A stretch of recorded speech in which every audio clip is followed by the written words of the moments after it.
Santri bisa menjadi presiden, contohnya Gus Dur. Santri bisa menjadi wakil presiden, Kiai Ma'ruf Amin.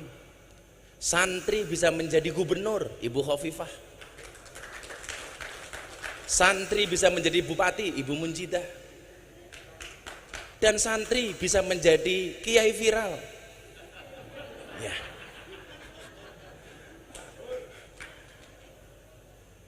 Dulu orang bilang kamu masuk pesantren jadi apa?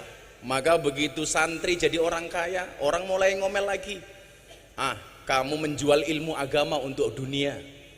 Begitu jadi pejabat, ngomel lagi, menggadaikan ilmunya untuk jabatan. Begitu santri miskin gak bisa makan apa-apa, dia akan bilang lagi, tuh gue bilang apa, santri tidak bisa jadi apa-apa. Maka terima kasih Bu Khofifah menjadi teladan bagi kami. Mudah-mudahan seperti doa kita bersama, Allah akan lebih tinggikan derajatnya lagi. Amin Allahumma amin. Bapak Ibu dan para santri yang saya muliakan, sungguh berat rasanya ketika Gus Edo WA saya, Gus diminta hadir di haulnya Mbah Wahab. Saya bilang nggak pantas, yang rawuh sudah kiai-kiai luar biasa. Saya teringat dengan kaidah fikih, idza wujudul ma' batalat tayamum. Kalau sudah ada wudu, tayamumnya batal. Bagaimana kemudian tadi Kiai Marzuki menggambarkan nasionalisme dari Mbah Wahab Hasbullah, menceritakan bagaimana Rasulullah mencintai Makkah, sampai kemudian ketika Kanjeng Nabi hijrah ke Madinah, dia mengangkat tangannya kemudian berdoa, Allahumma habib ilainal Madinah kahubinah ila Makkah o asyad. Begitu luar biasa. Saya bilang sama Gus Edo, mbok jangan saya. Beliau bilang, Gus ini bukan permintaan tapi dawuh. Kalau dawuh jatuhnya fi'il amr. Kalau fi'il amr berarti perintah. Nah, kalau perintah saya nggak bisa kemudian menolak. Niat saya apa Bapak Ibu yang saya muliakan? Niat saya hanya tabarukan ngalap berkah. Saya ingat betul, saya tersinggung dengan sangat keras ketika ada Ustadz Wahabi mengatakan ngalap berkah kepada kiai itu tidak ada dasarnya. Saat itu yang menjadikan saya tersinggung apa? Video klip yang diputar kebetulan Syekhina wa murabbi ruhina Mbah Maimun Zubair, ketika beliau meninggalkan kursinya, air putih yang beliau tinggalkan diperebutkan para santri. Dan dia mengatakan ini nggak ada dasarnya, ini nggak ada dalilnya. Apakah kemudian dia buta ketika seorang Imam Malik bermimpi ketemu dengan Rasulullah, yang di dalam mimpinya Rasulullah mengatakan kepada Imam Malik, wa Imam Malik baligh salami ila Syafi'i, sampaikan salamku kepada muridmu Syafi'i. Begitu terkejut Imam Malik, Rasulullah mengirimkan salam kepada Imam Syafi'i. Akhirnya Imam Malik mengutus santri seniornya untuk sowan kepada Syafi'i. Wahai guru Syafi'i, ada pesan dari guru kita Imam Malik bahwa semalam beliau bermimpi ketemu dengan Rasulullah dan beliau menitipkan salam kepada engkau. Begitu bahagianya Imam Syafi'i, sampai kemudian Imam Syafi'i mencari oleh-oleh yang akan dia berikan kepada santri ini, karena dia ingat betul wa idza huyitum bi tahiyatin fahayyu bi ahsana minha aw rudduha. Ternyata yang paling bagus yang dimiliki oleh Imam Syafi'i hanya jubah yang dia pakai. Jubah dicopot kemudian diberikan kepada santri ini. Santri pulang dengan begitu senang karena mendapatkan tahadus bin nikmah dari seorang Imam Syafi'i. Begitu sampai pondok ditanya sama Imam Malik, "Nak, kenapa kamu tertawa sendiri? Apa yang kamu dapatkan dari Imam Syafi'i?" "Pak Kiai, saya dikasih oleh-oleh jubahnya Imam Syafi'i." Apa kata Imam Malik? "Boleh nggak saya pinjam jubahnya?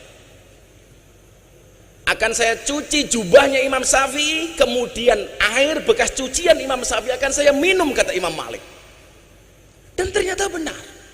Jubahnya Imam Syafi'i dicuci, kemudian air bekas cuciannya diminum oleh Imam Malik. Kemudian sang santri bertanya, "Itu kan santrinya panjenengan Kiai." Apa jawaban Imam Malik? "Ini bukan manusia main-main loh. Sampai Rasulullah nitip salam sama dia." Apakah fakta ini tidak menjawab bahwa ada keberkahan dari orang-orang soleh? Bagaimana kemudian Imam Malik guru begitu menghargai Imam Syafi'i? Satu saat ketika Imam Syafi'i memberikan pengajian di Masjid Nabawi, dengan mengendap-endap dia datang karena khawatir ketika datang dengan terang-terangan akan membuyarkan fokusnya Imam Syafi'i. Saat dia mendengarkan kajian dari Imam Syafi'i, Imam Malik menulis di dinding Masjid Nabawi dengan kalimat man aroda ilmun nafis fa alaihi bi Muhammad bin Idris. Barang siapa yang mengendaki ilmu-ilmu yang penting, hendaknya dia ngaji dengan Imam Syafi'i Muhammad bin Idris. Begitu selesai beliau pergi, Imam Syafi'i datang melihat khat kiainya, beliau tidak lupa. Akhirnya menuliskan satu kalimat di bawah khatnya Imam Malik, wa kaifa yakunu dzalik wa ana tilmidu Malik. Bagaimana saya bisa menjadi seperti ini sementara saya ini adalah muridnya Imam Malik? Ada keberkahan di antara guru dan murid. Kenapa orang-orang Wahabi menolak fakta ini? Maka Bunyai, Pak Kiai, saya sowan dalam rangka tabarukan.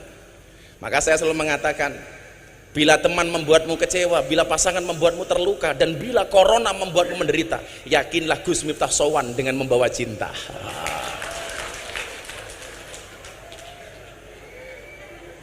Cinta saya kepada santri tambak beras seperti air kencing di dalam kolam renang. Maksudnya apa? Wujudnya tidak nampak tapi hangatnya bisa dirasakan.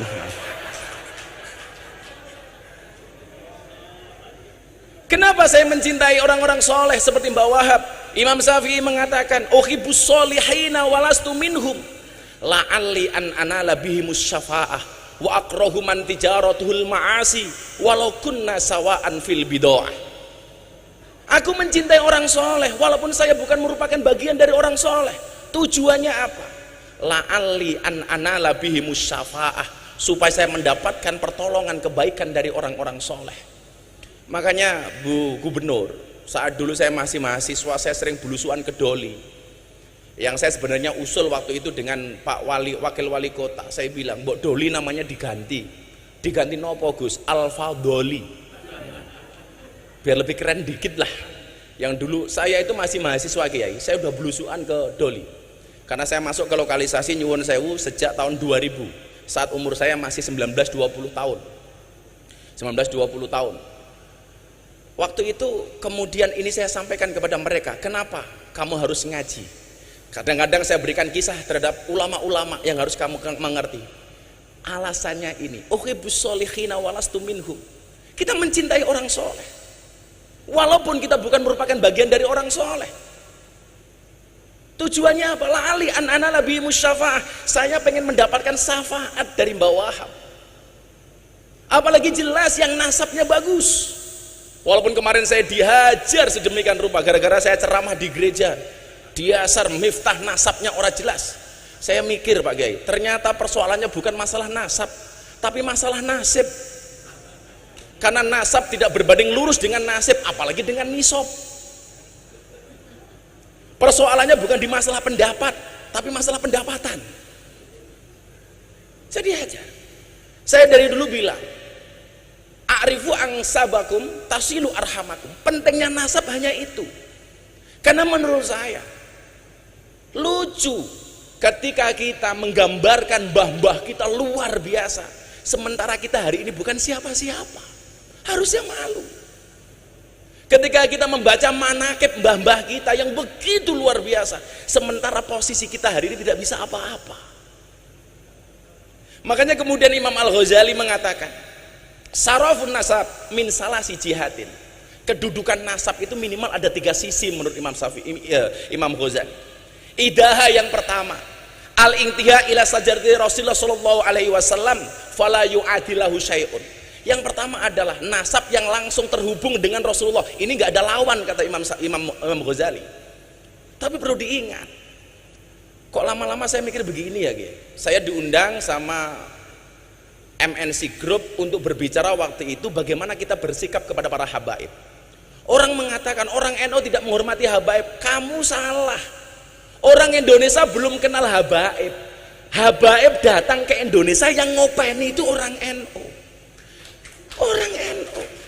Jadi kalau you mengatakan orang NU orang NU tidak mencintai habaib, dan kamu mengajarkan kiai-kiai NU untuk mencintai habaib, itu sama halnya Anda ngajari bebek berenang. Bebek berenang. Maka bagaimana Gus sifat kita kepada para habaib? Waktu itu saya bilang, saya sampaikan, tolong bedakan antara sosok dan perilakunya. Sosoknya wajib kita hormati. Ahlu Baitul Mustafa tuhuri, mereka tuhur, tetapi perilakunya tidak harus dihormati, tidak harus diikuti. Maka kemudian dalam kitab taklim kita mengenal istilah al-hurmatu khairum minat ta'ah. Hormat itu harus lebih didahulukan dibandingkan taat. Kalau memang perilakunya tidak sesuai, kenapa harus kita ikuti? Saya dibilang katanya su'ul adab. Dari mana saya su'ul adab? Contoh begini, al-hurmatu khairum minat ta'ah. Ketika Pak Kiai Marzuki sholat subuh sama saya, Miftah kamu ngimami sholat, saya bilang sama beliau, boten Pak Kiai. Begitu saya jawab boten, konteksnya saya tidak taat sama beliau, tetapi ketidaktaatan saya karena hormat sama beliau.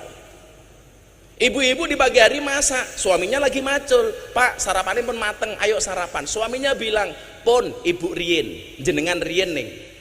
Kalau anda memahami kalimat ini, al-hurmatu khairum minat ta'ah, harusnya apa? Boten kulon nunggu abah. Orang kok, pun bu jenengan rien, oke, iki wong wedok ceniningan namanya itu. Saya itu kalau ngomong soal keluarga seneng ya, karena besok saya tanggal 24 Juli itu ular-ular manten anaknya Pak Ketua MPR yang kebetulan saksinya Pak Jokowi. Nah, Pak Jokowi itu lucu, diundang untuk saksi nikah di pernikahan anaknya Pak Bamsud. Beliau bilang, ya sudah saya datang, tapi yang nasihat pernikahan Gus Miftah saja ya. Karena saya bilang, Bu, suami yang baik itu banyak mendengarkan pendapat dari istrinya, dan istri yang baik banyak mendapatkan pendapatan dari suaminya. Nanti santri-santri di belakang tuh seneng banget itu. Makanya santri-santri kalau seneng sama cewek, pilihannya satu di antara dua, halalkan atau tinggalkan. Oh,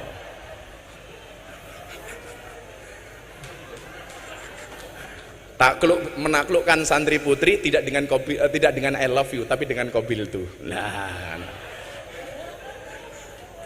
makanya santri itu kalau ketemu cewek, kamu bilang, non mati ketemu bak saja dibaca iklab, masa aku ketemu kamu tidak ijab lah, gitu seharusnya.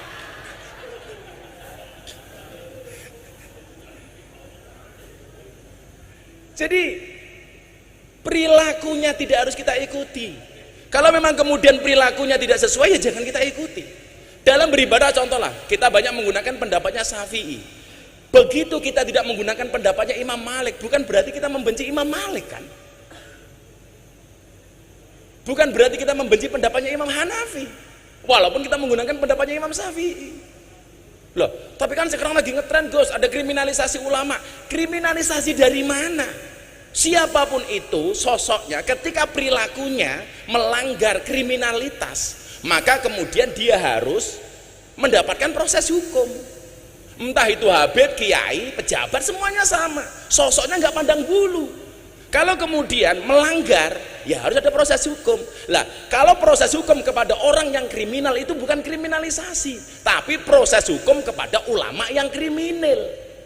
Kalau kata Kiai Marzuki, kriminalisasi ulama itu ngundang kiai pulang tidak diamplopi. Lah itu kriminalisasi. Kata Pak Polisi melanggar KUHP pasal 378, penipuan.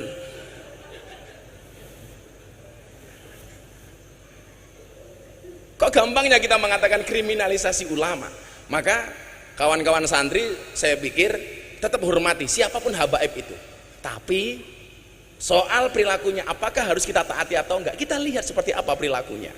Maka yang pertama adalah al-intiha ila sajrat Rasulullah sallallahu alaihi wasallam fala yu'adilahu syai'un. Kemudian yang kedua,